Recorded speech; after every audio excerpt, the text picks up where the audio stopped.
با سلام، این دومین اپیزود از پادکست هیراد نیکو شو هست. امروز با یکی از دوستان به نام هایکو تو ارمنستان مصاحبه‌ای داریم. این مصاحبه به زبان انگلیسی هست، از اونجایی که زبان فارسیشون نمیدونن و حالا من خیلی زبان انگلیسیم خوب نیست، توبخ‌هایی هم میزنم اون وسط. امیدوارم که حوصله کنید. نگاه میکنیم به این اپیزود. Hi. Hey guys, hey to everyone's watching. You started with gaming and testing of games. You worked at SEGA, and then you're working at VMWare. But I want to start the questions from the top. Actually, say that what is your background in graphics? Because you also worked. I've seen some projects of you, and you've shown me one particular one that I really liked. That was mostly about graphics. But how did you start the graphic and also programming? What is the background? So that's an interesting question. So back, I think I started programming sometime around 2000. When I was trying to compete with my classmate. He was very smart, and we were programming small robots with a program called Robocom, and I was very competitive in that aspect, and I tried to learn things on my own. I didn't get very far because, again, I was like writing with VB script and those programming languages back then, but that's what led me interested into like what programming is. And one episode I remember is where we went to the US, and one of our family friends, he actually gave me like a legit copy of Flash. I brought it home with all the manuals, but it was like collecting dust. And one day I sat down, said, okay, today I'm going to learn programming. And I picked up one of the manuals, and I was reading it. It was like functions, like what is a function? Variables, I don't know what the variable is. And I realized I don't actually understand anything that's in the book. I started to look up things online. It didn't make sense. So I took... ready-made like games, Flash games, took them apart and started to learn from changing variables that I didn't know the concept of to see what was happening. And that's what made me really interested to get into actual full programming. But because Flash is like, it wasn't made for gaming, I was sort of learning the graphic side as well to draw things, put them things together. So I grew up always like sort of doing graphics and programming at the same time, but now I'm more towards the programming because to be like a graphic designer, you need to spend loads of time. So I would say I'm an amateur graphic designer and a very good programmer. Okay, but when was that when you started to write code for Flash? That was maybe 2001, 2003. I didn't make like any proper games, but I did use it to create some small applications and games for myself and for demos for like applying to certain places. Mm-hmm. So how did you actually go into SEGA for testing games? How that happened? Yeah, so I was fortunate that the university program I went to in the UK, it had this option where for your bachelor's degree, instead of taking 3 years, it would take 4 years. And the idea is that I think it was either between your first and second year or your your second and third year, you could go and work in this industry for 1 year. And it wasn't like you would apply to like a programming company and you make coffee all day, because they had someone who would check up on you. I think every 3 months they would come to your office to see what you were doing, to get feedback from your managers. So after my second year, I decided actually I do want to go into industry. And I think back then, like one of my best friends, he was a QA engineer for a different company, and I thought actually let me try. I always thought like it'd be very hard to get into because it's sort of a complicated job. It's not as easy as it seems. It's not like playing games all day. It's quite different. For sure, yeah. Yeah, and I thought even though I wouldn't be writing any code, and I think this was actually a really good decision, but by accident, I didn't think that far ahead back then. But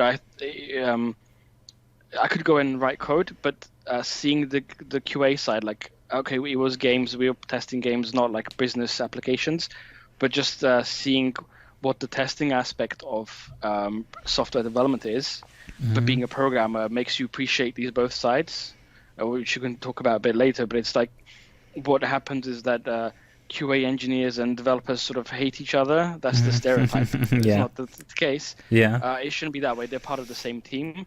But you working on the QA side and being a developer then makes you appreciate this process and how what the best way is to do this.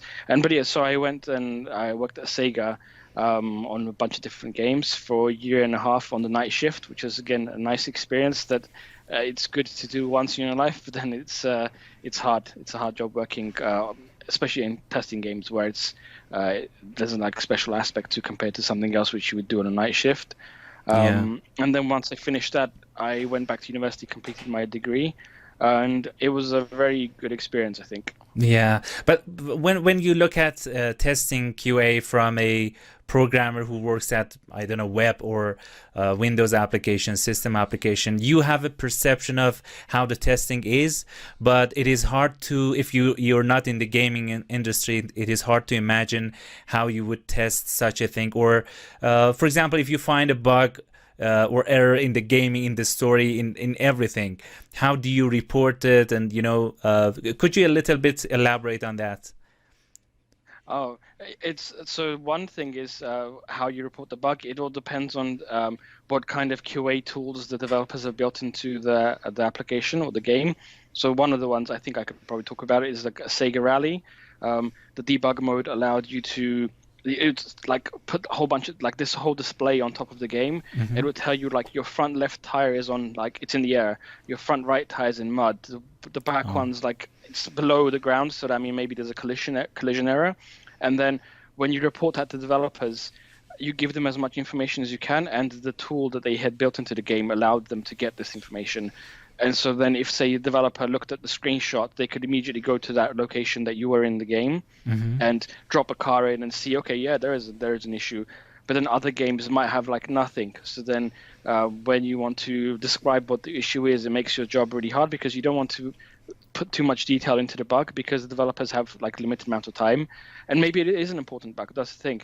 Maybe it's a really important bug, but the way you describe it makes no sense because it's hard to describe what you saw or what led to you getting there. So before people who haven't worked in the games industry or as QA engineers, it'd probably be hard to figure out what you would do, but it's part of it is intuition. And I think coming from a programming background helped me because one of the games I was testing was a PC game, and when the game crashed, for example, I could actually go into the dump logs, the actual log of what was happening in the game, read the crash report and figure out what it is. So then when I did write the bug report, I would write it in the perspective of a developer so that I would know what the developers were looking for and try to figure out what it is. Whereas someone who doesn't have the knowledge, then it would be a bit more difficult. You would write superficially what was happening in a game, whereas I would go in and actually figure out, oh, okay, I was doing this, but maybe say for example, it's it was a complicated war simulation. There's loads of units, and you think maybe it's because you tried to destroy something, and then you look in log and maybe you just ran out of memory. So it has nothing to do with the fact that you were doing this. You doing this led to too much memory consumption, and that's why it crashed. So there's a difference there. Yeah. And also regarding the tools that you talked about that the developers should put into the game, that also has to have a QA mechanism for itself, right? Because maybe the debugging tool is the problem, right? So there's a thing where if we were testing the game with the debug mode on, then we wouldn't report certain types of crashes because the debug mode made the game a bit unstable, and so the game could crash because there's a debug mode. And that was really bad because, say, if you found something that was really, really obscure, but then you knew you had intuition of what caused it, you would have to remember, okay, I did this, then turn debug mode off and try it again and see if it crashes. And if it does, then okay, it's a bug in the game. If you can't make it crash, it doesn't mean that the bug didn't exist. It's just it's not fair to report that bug to developers when the debug mode actually might have caused the issue in the first place, but you don't know for certain. So it was it was hard because you would have debug mode on to make, for example, if you needed extra lives, like a classic example, but maybe having too many lives creates an issue. because you died too many times, and every single time that you respawn, maybe something happens, and without the debug mode, you would never get into that situation. And that part was really interesting and hard as well. Does it mean that you have to play the game in the debug true mode and also play the game in debug false mode, so you can compare to see if that is... So most of the time you would play without the debug mode on, just to see what would happen. And then, but if you're trying to reproduce something, maybe you would turn it on to figure out what's actually happening underneath. But so you would and depending on the type of game, actually. So some, like the debug mode, might just be an overlay, which doesn't interfere with the game code. But like, say for the Sega Rally one, because it's tracking all this extra information, that could cause like issues in the game where without it, it would maybe run fine. So most of the time you'd play without the debug mode on and just turn it on when you need to stop yourself from falling into a situation where you're like, oh yeah, I found this awesome, debug mode's on. Switch it off and then just try it again. Try and reproduce it. And what is the deal with these cheat codes? Cheat codes that a lot of games have. Does it really? Is it really related to the debug mode, or for the gamers to test and they, leak it to the public, or no? It's just for fun, and the company intentionally puts that in there. I think they started off as like things that I left in by accident. To be able to debug it, and then it was left in the code. Maybe it was hard to actually take it out because of the way it was written, but now it's just they put it in for fun. Depending on the type of game. So like GTA, where it's sandbox, you do want to spawn guns and things. But maybe a game which is very story driven, they might not want to put those things in. And also depending on the way it's built in, it could be like for example, when I write software, I try to make it so that my debug mode or library, it's not part of the code for the application. It's sort of, when you have it enabled, it sticks itself into the code to monitor what's happening. But if you remove it, there's no dependency in the main code. But maybe like when developers put the debug mode in, maybe it's like it's heavily entwined, so they have to rip it out. They can't just leave it half in or disable things because they make things unstable. So some places where they think ahead that they want to have this debug mode in, which you can just trim down to the small version in production. Other ones, it's just you have to remove it entirely, and that's it. You can't have a small version in. And I think smaller companies probably won't do that, whereas bigger companies which have more resources will probably do it. So how was working at SEGA? How was it managed? And also, as someone who worked there, how was the feeling and also everything? Interesting. So I was working mostly on a night shift, and we actually had an Iranian guy called Aryan, and he would help us make these this horrible coffee bowls. Like he would take like loads of Nescafe, put some water with sugar, and we just basically eat that to keep ourselves awake during the night. So the social aspect was very hard because I don't think anybody's bodies get used to working on a night shift. You might work there. I worked there for a year and a half like that, and we didn't talk that much because you're not really in talking mood because your brain's like, oh, I'm supposed to be sleeping. But it's this interesting thing where in the beginning it's more and depending on the type of game, like each game is very specific because some are really hard to test, some are more methodological. If that's the right word. You would have certain periods where you're just trying to play the game to familiarize yourself with what, like, the mechanics, because maybe it's the first time you're seeing it. And then once you realize, okay, so this is the number of levels, these are the characters you have in the game, then you would go into more like where you had the spreadsheet to make sure, for example, you can play the game with every single character. You can get to the end with that character. If it's a fighting game, then you need to try and make each character fight against each other character. If you have weapons, you need to make sure the weapons work against all the different enemies.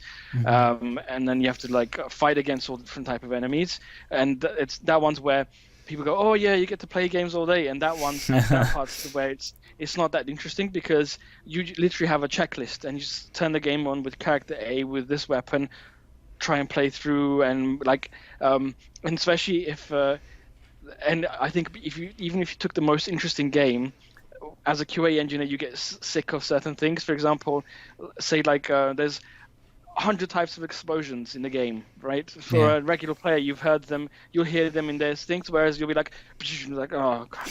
It's like you've heard this same explosion like thousands of times in the same, like you're running through the level just to get through this section, but things exploding, things happening, and just ignore all of that. And that's why that's the thing that's not really the fun aspect. It's just like a regular job because you're just checking, making sure every little small part works. And then there's the maybe the most fun for me is when you're not playing the game to familiarize yourself with the game mechanics. You're trying to find interesting exploits in the game. So one game I found a way to crash the system by figuring out, this mechanic over here, I can probably abuse it and it'll just cause the game to crash. And it did. I was like, yes.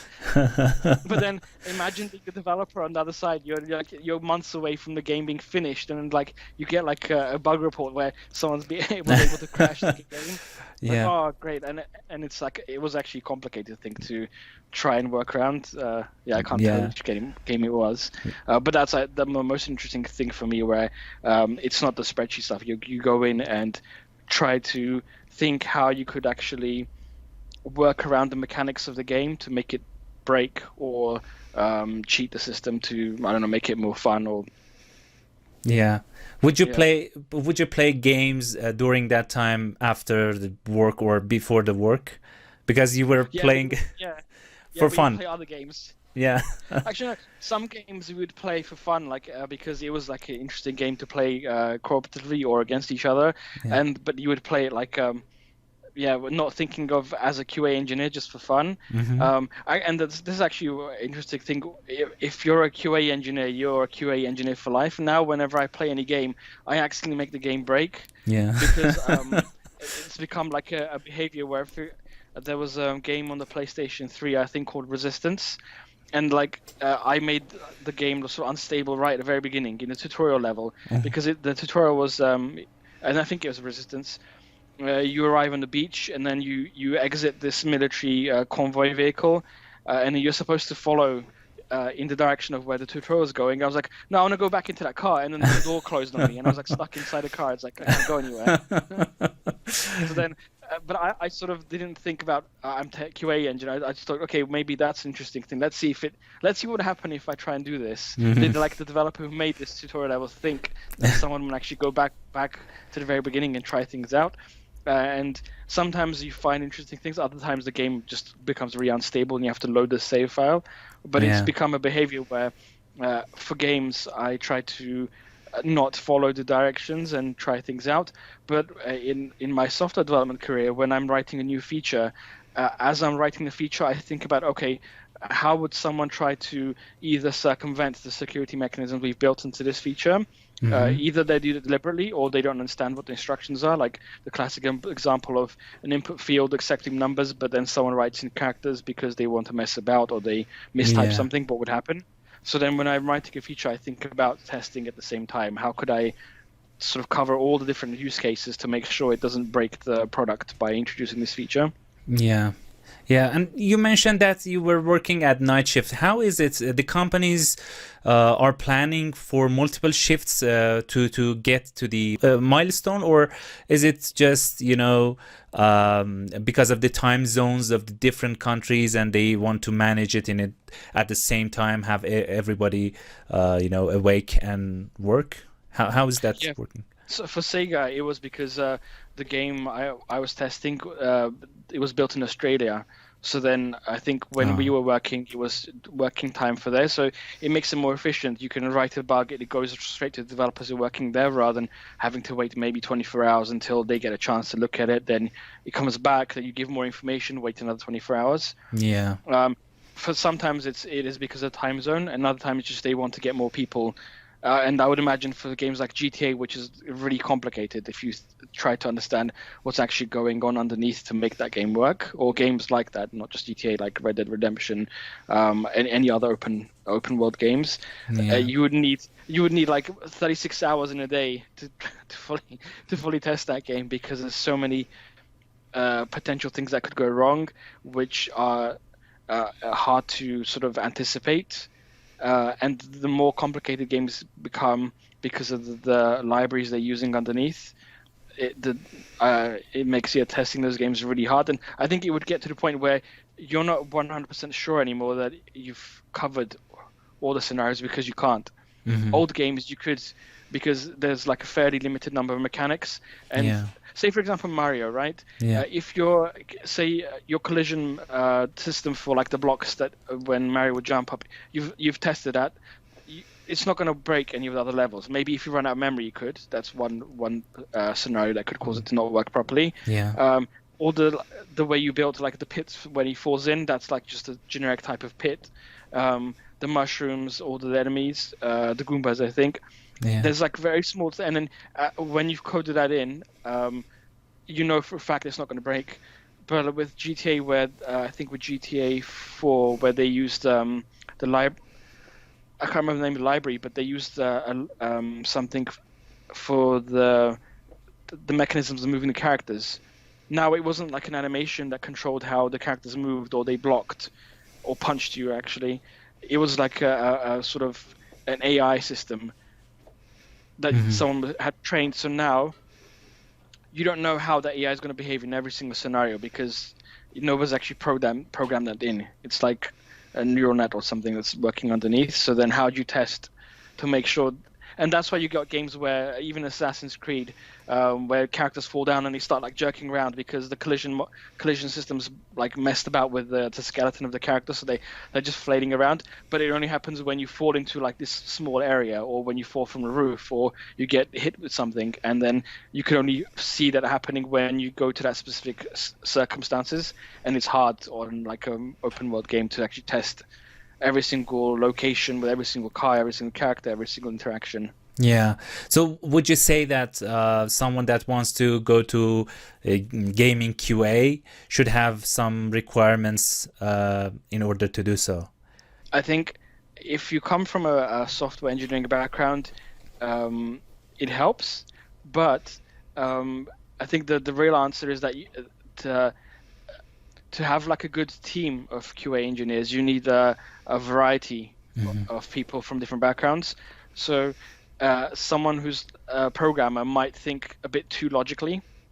So then when they're trying to test the game, they might try to follow the rules and not think outside of the box. Whereas someone who has no background, no technical background, they might test the game in a completely different way. So then if your team was composed of all non-engineered sort of backgrounds, you would cover this type of aspect of testing. And if all the people were more logically oriented, they would do this. And so then it neither having just this or this actually isn't very good. You need to have a variety of people in the team with different age groups, so different genders, all that stuff, because it allows every single person to think slightly differently, and they have their own experiences, and they all play the game differently, so they'll be able to cover all different types of aspects of the mechanics rather than just one specific thing. So you covered some of the need for what kind of the QA testers the gaming industry needs, but what if someone right now is watching this, wants to get into this kind of work, and how should they approach that? How should they go about it? So one aspect is that if you think you're interested in games testing, you should definitely apply. So early on, I realized that when you're applying to any company, they have like specific requirements for the position, but it doesn't mean that you need to meet the 100% of the requirements. It doesn't, and also doesn't mean that you can apply to any job. You think, I can do this. No, it needs to be like a personal decision where you think, okay, I have the necessary skills, or I can learn the necessary skills for this type of job, but maybe I don't know this certain programming language, or I don't know it well enough. So before I applied to SEGA, I thought, no one's going to want me. I have like no work experience. I'm still at university. So I even sort of stopped myself from applying initially. But then it's like, and I think most people have that way. You want to apply for this position, but you think, I'm not going to be good enough. So the first answer is, if you're interested, you should apply anyway, because again, they need different types of people. but the other aspect is that what makes a good QA engineer is that a bunch of it is like stuff you learn as you work. So I wouldn't say I was a good QA engineer when I started, because I didn't really understand what QA game testing is. Like, okay, and I think I believe the stereotype, like, you're gonna be playing games all day, but it's this thing where you learn things on the go, and there's one type of knowledge where you can write down what you need to do to achieve a certain task, and someone else can follow it, and then they can do it. The other one is where it's really hard to explain to someone else how they're supposed to do the task. So, for example, riding a bike, you can explain, okay, you get a bike and you cycle, right? Yeah. But the act of balancing and steering is something you can't teach someone else. No matter how well you explain it, they have to get on the bike and because their body's different size, different how they keep their own balance. So I think with games testing, you learn how, like, you develop this intuition of what you're supposed to do. Yeah. And it means some people maybe not necessarily they don't have a good intuition, but they don't really pick up on what's happening, so then they don't learn that skill, so then they might not be a good QA engineer. It doesn't mean they can't be, it's just they need to change their mindset. But someone else who picks up on what actually how games are put together, and I'm sort of thinking the answer as I'm sort of talking. Yeah. Maybe you'll pick up on, because the games are probably developed generally in the same way. You might pick up on the fact that certain aspects of games are left at the very last moment. So that's where you probably find the most weird bugs. Maybe opposite to that, most bugs might be related to collisions. So when you build games, actually, so this is going into technical stuff that people might not be aware of. Say you're driving a car in a game. You'll have a collision model for like a very basic thing about the car. It might be a sphere. It might just be a cube. This approximates the size of the car, because it's really expensive to do collision calculations. Then say when you hit something, it realizes, okay, you've this box that represents the car collided with the wall. Then you use the more fine-grained collision model, which is the wheels and the front bumper, and you start doing collision detection of that. So maybe in the beginning of the game, they don't have the more fine-grained models, so then you can collide with things might go wrong because visually your bumper didn't hit the wall, but the collision model did. So that's one aspect where you'll find loads of bugs related to collision, because the collision model doesn't match the visual model, because it has to be an approximation. So maybe someone put a rock in, like if it's a racing game, but the rock doesn't have a collision model because someone forgot about it. No. So you would go, okay, today I'm going to find all the rocks in the track and see, has someone remembered to put the collision model properly? Or maybe the rock is, the collision model smaller or bigger than the rock, so then when you drive you think you're going to clear it, and then you don't because the collision model is wrong. And so you'll realize, okay, people might, or maybe even just this game, so you'll realize the people who are working on this game have a tendency to be a bit sloppy when it comes to certain things. And then, so it's this thing where you won't start off as a good QA engineer, but then you probably hopefully develop this intuition of what it is to be. But I would say it's hard to define, apart from maybe someone who is a bit logical, so you can sort of think how to sort of break the game, because you'll think like the developers who built the game. Yeah. Or you realize what they might not realize while developing it, because they're too stuck on trying to perfect certain things and not thinking of the other aspects of like user behavior. Yeah. Just one question, the last question on gaming, and then we go over other questions, is that aside from the tools that you said that the developers build into the game, is there any other tools that someone that's going to test the games need to, learn or work on to be able to get specific jobs in the QA gaming QA industry?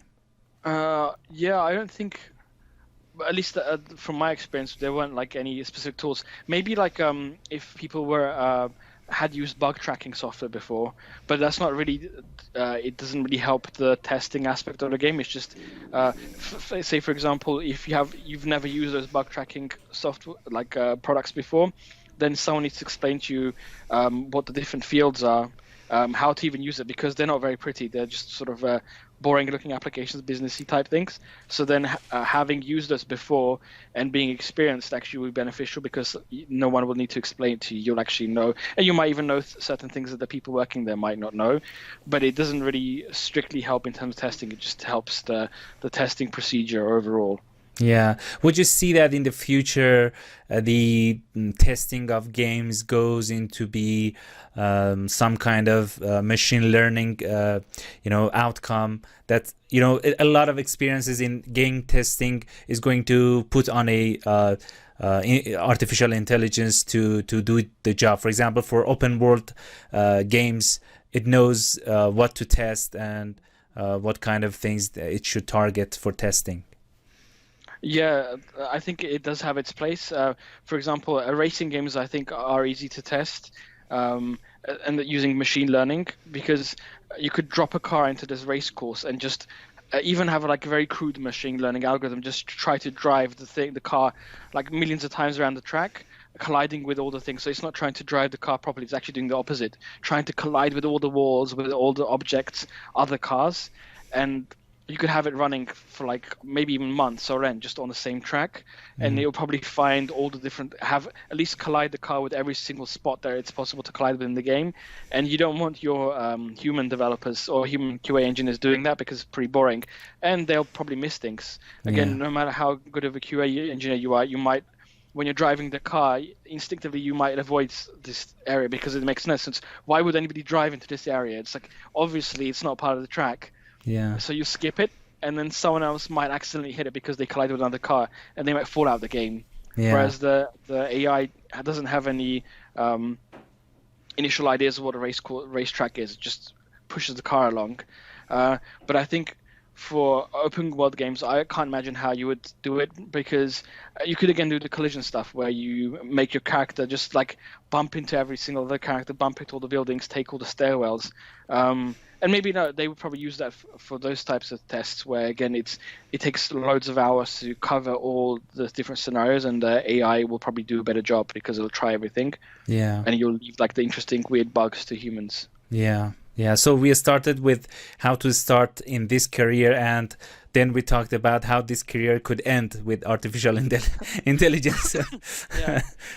Not necessarily end, but like some of the boring aspects might, and which is good. Yeah. For sure. What was the reason that you changed your career and went to other stuff in programming? Probably just out of, I would say, necessity, or actually no, that was a very short answer, but I'll get into more detail. The course I did at university was computer science with games technology, so the idea was always to go into games. And I think I ended when I finished my degree, it was in 2008, I think. There was this, I think, technological crisis, if I remember correctly, where loads of game developers were losing their jobs because of like downsizing, whatever. So you had this interesting scenario where you have a new graduate competing for the same job as someone who's probably been in the games industry for like 4 years. There's no chance of you getting there. Doesn't mean like it was all over the place, the same thing all over the place.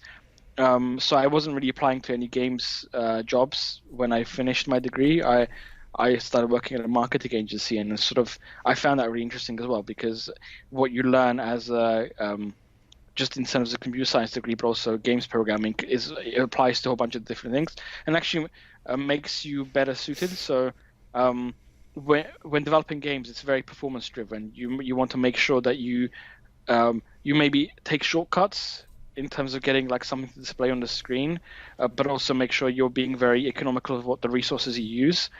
So then people who don't have that background, they might write loads of JavaScript, loads of CSS animations when you don't necessarily need all that stuff, because you're not thinking in terms of performance. Whereas someone who's worked in games before, they'll have that mindset where I need to write this function even the loops or the variables you use, you're economical on the process, so it helps when you're developing software.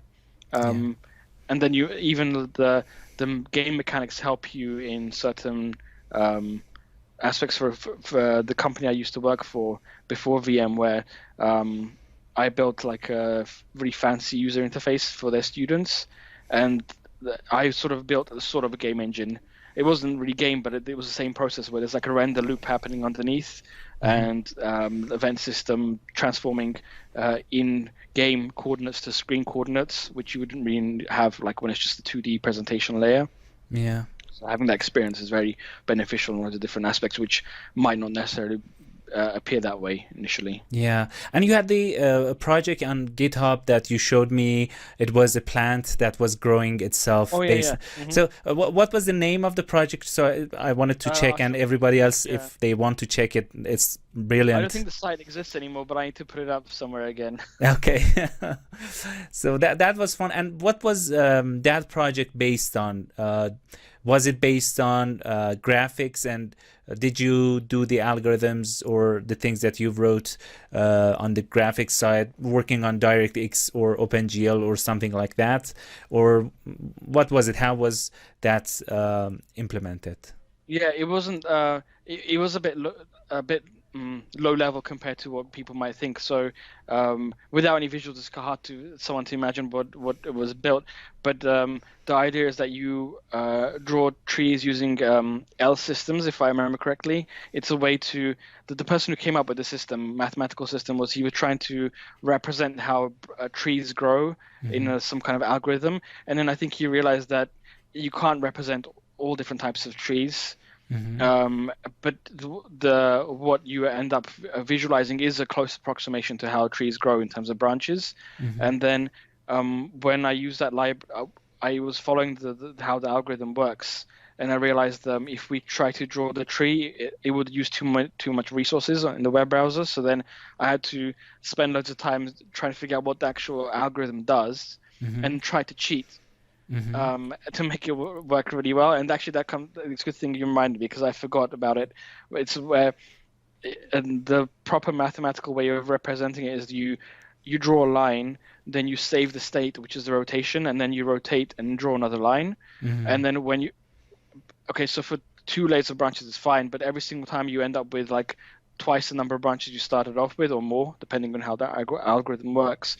And if you do it the classical way of saving the state, it's not going to work. It runs out of memory. It's just very slow. So then I cheated by not saving the state. I can't remember what I did, but it produced the same result, but it was more performant. Yeah. So then it's this thing where, I was thinking, okay, well, it needs to be more performant so you can do the animations. Yeah. Whereas someone else might think, well, this is how the algorithm works. So, well, it's not going to run at 60 frames per second, but yeah, that's how it is. Yeah. So what language was that you've written? In JavaScript, but it was using OpenGL line drawing operations. So, okay. It was. I would find all the branches which are supposed to be the same width, and then draw them in one OpenGL line draw call. So you would stack all the different lines, start and end points, and their rotations, and then just draw it in one go. Yeah. So for the point of referencing, to show the viewers, maybe in the future you could provide me with a link so I can actually film it and show the viewers what we are talking about. Yeah, I think I can stick it on GitHub. I had to recompile it and make a page for it, and I'll give you the link. Great, thank you. So now that you moved on from the gaming industry and you changed your career, what jobs are being done, and what job you are doing specifically at VMware? There's one product that we're working on, and it's the UI aspect, so the JavaScript and CSS to make the product work, but also some of the Java code that works underneath. Yeah, because you're building the strict UI in the web browser, but then that UI needs certain types of data, or you need to. I like to use the word massage. It needs to massage the data into the right format for the UI. So then you actually write this stuff in Java as well, which takes the data from somewhere else and produces it in the format you need. There's the web-based UI for the product that has it's written in Java and does really cool stuff underneath, but we worked on the strict UI, which controls what's happening underneath. When you're using web technology, you have to have communication between the server and the client side. Are you using, for the pictures to be shown, are you using, for example, WebRTC, or I don't know, what kind of technologies are you using? So VMware, like one of the probably the most consumer-facing product is like their VSphere, or the ones they use for software virtualization. But they do develop a whole bunch of different products. So the team I work on doesn't really deal with the actual virtualization aspect. It's more how you manage all the virtual machines. Mm-hmm. So the product, the official names of vRealize Operations, and it does like automatic and semi-automatic management of all the different VMs in big corporations. So we developed a UI that has a Java underneath, which takes care of collecting data and is automatically behaving on the data based on some configurations, or just showing alerts and triggers and based on what's happening with the VMs. Yeah, so I would imagine that there are a lot of softwares and products that VMware is producing. And how is VMware actually making money based on, is it based on selling the products only, or is it that they also produce some products that is specifically for other companies and not used for by the users, public users? Probably the second, I think, aspect, if I understood the question correctly. It's most of the customers of VMware are pretty big corporations, because they're the ones who actually need the virtualization. But more and more, and other people might have a better answer for this, but it's they are moving towards making things a bit more consumer friendly for small businesses, or even just single individuals, because before, to set up the infrastructure to run your virtualization, apart from I think VMware Fusion is the one they use for desktops. The cloud offerings that VMware has, it's way easier to set up. So then a small company that just needs, like, I don't know, not WordPress, but like, say if you needed a bunch of different databases and some web products, then you could easily deploy that in the cloud. Whereas if you try to do it yourself, it would be more complicated. So do you have any open source projects also in the VMware company? Yeah, they do, and there's a big push to actually make things more open source, and if it is open source, to have developers work on it internally and get other people to contribute, because I think open source is a great idea. It has like maybe it's shortcomings, but I'm more, and this is like my own personal opinion, it's more people should share their ideas with other people. And if you take that to extreme, then it doesn't make sense, because then there's no incentive to do that. Like if you have to share all the ideas you have, like in communism, in quotations, people lose incentive to excel, because there's no point. Like someone else is gonna make money off your idea. Yeah. But then maybe certain things, technology-wise, would be at a later stage in terms of civilization if people shared more of the core building blocks to have, like the products or processes. So a games industry is a great example. You'll have loads of different companies who make their own game engine because they have a specific need. But then, at least when I was at university, I don't think any lecturer at university could teach any computer scientist what goes into like any of the game engines, because that knowledge is kept inside the games company. And that's great, because I mean that is their business. But maybe there are certain processes in terms of developing game engines which are common to all these companies.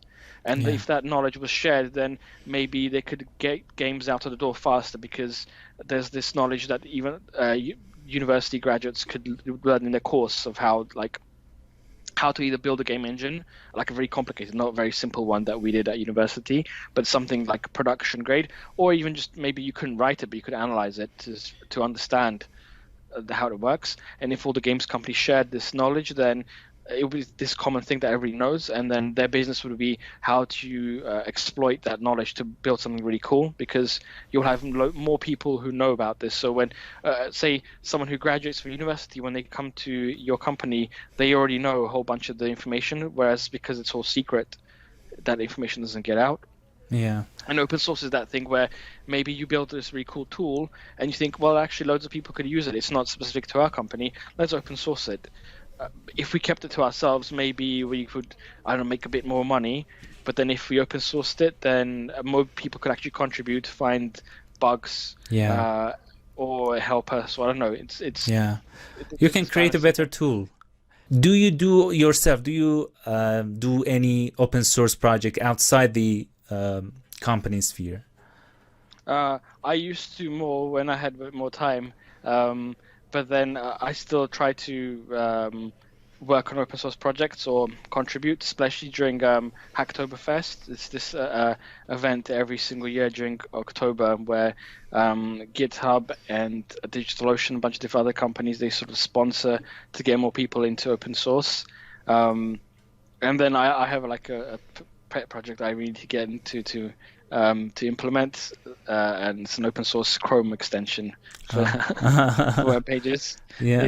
I think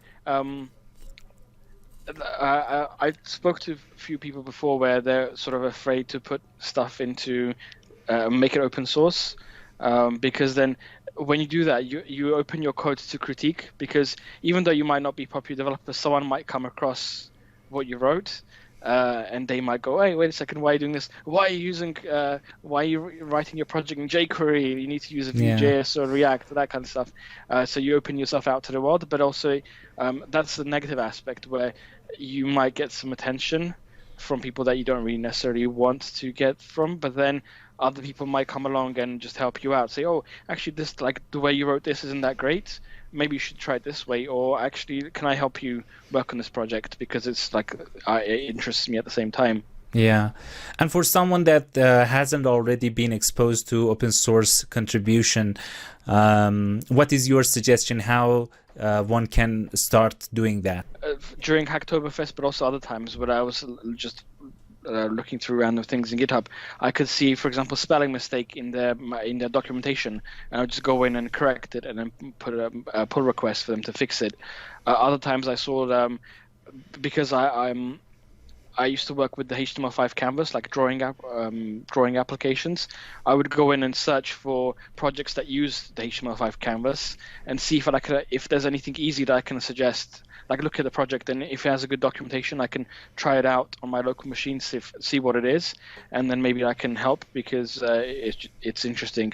Yeah, and also this is good for the viewers to know that you don't have to always be involved in coding. Sometimes you have to also contribute in documentations, maybe language. You want to do something that is in English to your language, or vice versa, or other things. You have to, if you want to contribute, there's a manner and there's a kind of mindset that you have to pursue, that and that is that you want to contribute. So it's not only about you, it's also about sharing and helping others.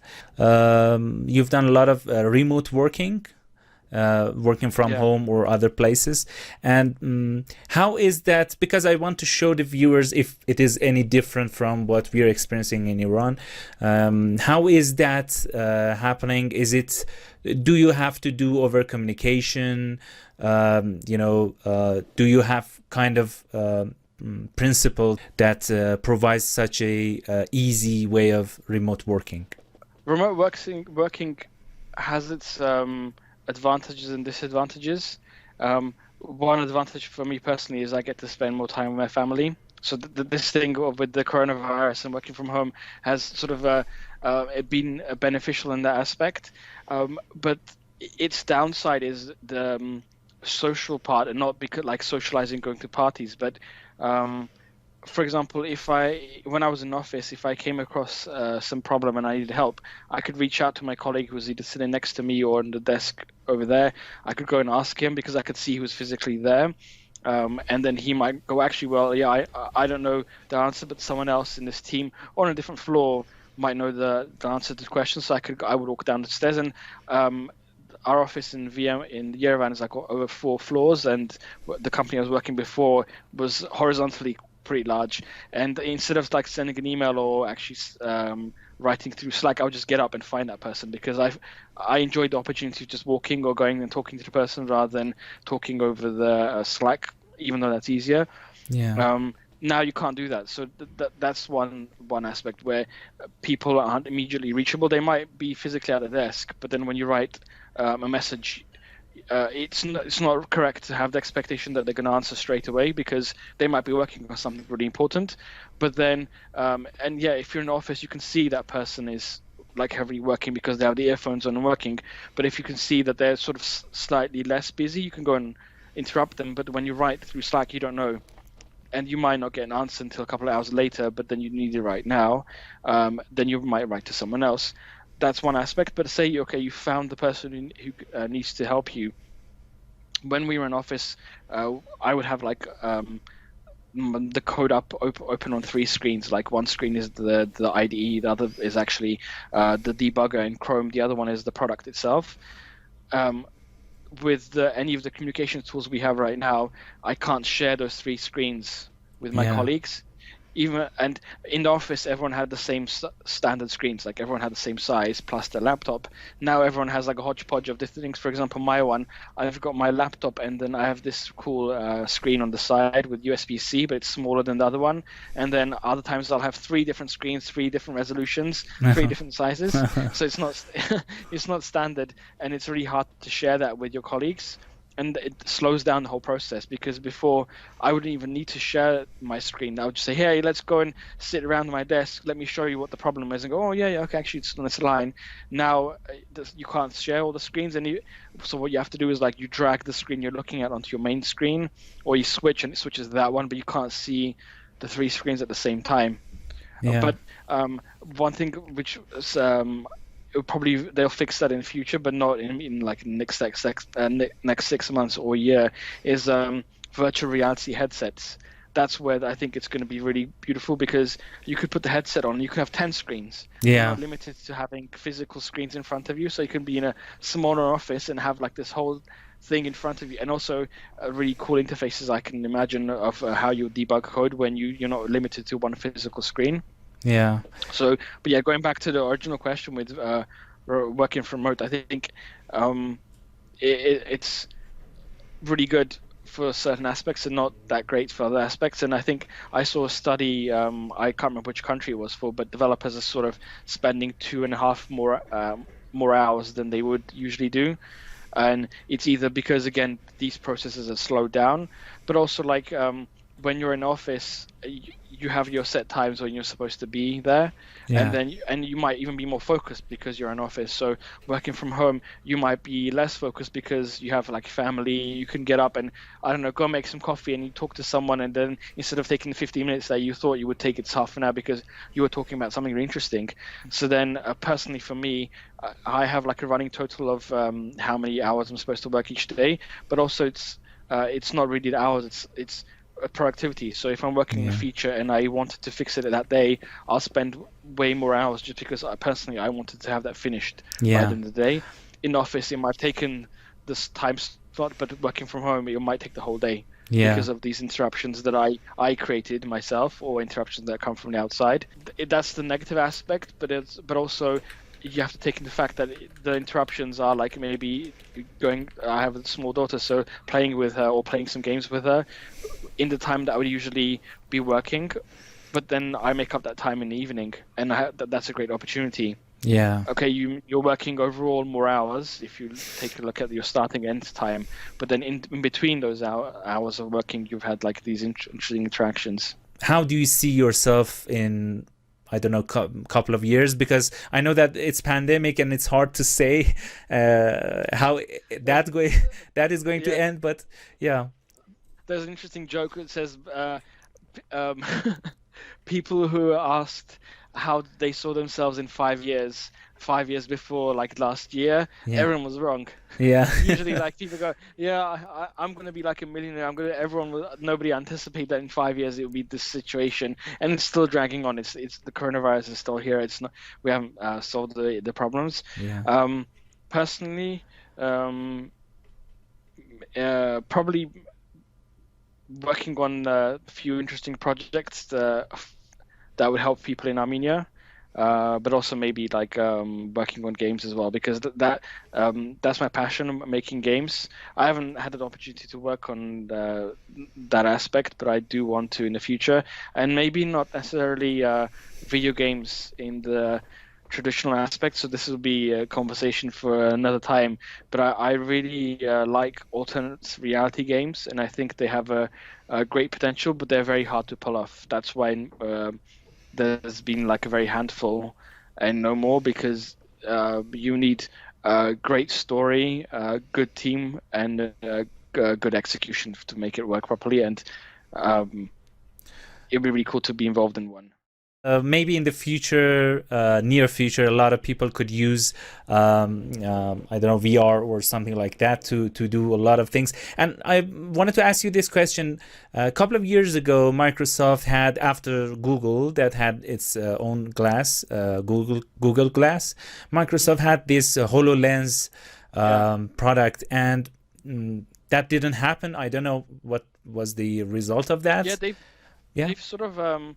I have a Windows mixed reality device as well as the Oculus Quest 2, and before having the Oculus Quest 2, I sort of really gave up on virtual reality stuff in terms of Windows, because it's really horrible. When I bought the device, it was really good, but then and Microsoft has a tendency to do this, and not the whole company itself. It just seems to be certain divisions where either there's like a miscommunication between teams. I don't know what's going on, but I have a Windows mixed reality device. It's properly branded. It's from HP, and it was working fine in the beginning, like no issues. And I actually took my personal laptop to our office and actually got my colleagues to play with it. Mm-hmm. And then a couple of months later, some new drivers came in. Now it just doesn't turn on properly. So yeah, I don't know what's happening with that, but the Oculus Quest 2, the Pico Neo I think those devices where it's a standalone device, doesn't need to be connected to an actual PC to work. Yeah, they're really cool. Like the experiences you get them and really interesting. I was playing Arena VR, I think, and I didn't have my microphone on because it was late at night, and someone was using like hand gestures to call me over and to teach me how to play the game. Yeah, like, they didn't have to, but they thought, oh, so someone's new, let me guide them through this game to teach me, like, you can throw things in the air and you're in a space station, so there's zero gravity, and throwing darts, throwing balls, catching them in the air, and you can see people's controllers. But then now there are devices where they've added updates where you can see people's fingers. So if you hold up your fingers in game, you can see what they're doing with their hands, so you can communicate with your hand signals. Yeah, so one really cool thing I realized with VR when I tried it with my colleagues is that, say we're talking through Skype, right? So I can see your face, I can see your gestures, but it's a 2D representation of you, right? It's just a video. When I tried the VR meetings, it felt more real, or more personal, I would say, maybe not real. Even though the person I was seeing was an avatar that they had created themselves, and there's not that many options to make an avatar that look like you. Mm-hmm. But the fact that I could see the hand motions in 3D space, not just like a flat video, actually felt like they were in the room. Like I had experienced a meeting with the people in the same room rather than just like a Zoom meeting where it's a whole bunch of videos. And I think that's the really interesting aspect where, and this is like another talk for about a visual representation of video games. That thing was, I felt like I was in the presence of the people in the meeting, whereas with Zoom I could see them, but I know it's not them, whereas seeing the avatar in 3D and seeing the hand motions and someone who looks a bit like them sort of it leaves a better impression. Yeah, and maybe when you get familiar with someone that you haven't seen before, but you see their avatar, but when afterwards you see them in person, maybe you don't like the real one. So I wanted to ask you, is this the device you were talking about? Yeah, exactly that one, yeah. Okay. The HP mixed reality headset, and it's really good. Like the definitions are really good, but the Windows, something's wrong with the drivers, and it's a shame because it's a really good piece of kit, but it just doesn't work. Like I'm a patient person, but I was sort of swearing at the PC, like, why won't you work? Like, and that's actually one thing I really. I'm really calm and patient, but when it comes to computing, I'm not, because I expect that like the computer, it should work. Yeah. That's its purpose. It should do what you tell it to do. Yeah. Like, it's not a slave, but I mean, it's a machine. And when it doesn't work, it just makes you really angry, because especially when you don't know what's going on. Like if I'm debugging code, I don't get angry because I have the tools to figure out what's actually happening. Whereas if it's the mixed reality device, the drivers, I can't mess about the drivers. I don't know what's going on, and why does it not work? I don't know. Yeah, but something about HoloLens, I don't know if you've encountered, have you bought anything like this before, or? No, I had the Google Glass before. I tried it before, and it was really cool. I was making barbecue, and I had a video of me making a barbecue, and it was really good watching it afterwards, because it's like the view I had. It's a shame it didn't really turn into like a consumer device. Maybe the price point was wrong. No, I think the alternate reality things are really cool, though. The concept of like mixing virtual with what you see. Thank you very much. I spent, I took a lot of time out of you, and I think it's getting late there because almost it's dark there. So thank you very much for. Yeah, it's a bit glowing outside, but yeah. Thank you very much for your time. I hope that we will talk more in the future about technologies, about other things. And thank you very much. You too, Hirad, and see you next time. Thank you. Cool. So, guys, this was a very good episode, and I really liked it, and I learned a lot. I hope that you enjoyed it as well. So thank you very much. Until next time, bye.